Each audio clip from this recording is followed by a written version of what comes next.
నమస్కారం ఘంటారావానికి స్వాగతం. ముందుగా ప్రధాన అంశాలు. తొలిదశ పంచాయతీ ఎన్నికలకు సర్వం సిద్ధం చేశామన్న ఎస్ఈసి సిబ్బందికి పోలింగ్ సామాగ్రి పంపిణీ పూర్తి చేసినట్టు వెల్లడి.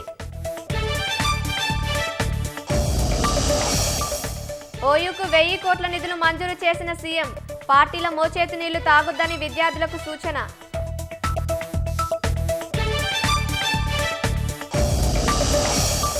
ఇండిగో సంక్షోభంపై ఢిల్లీ హైకోర్టు ఆగ్రహం.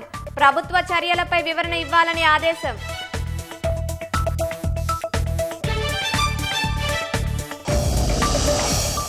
ఐదేళ్లలో 3,14,000 కోట్ల పెట్టుబడులు పెట్టనున్న అమెజాన్.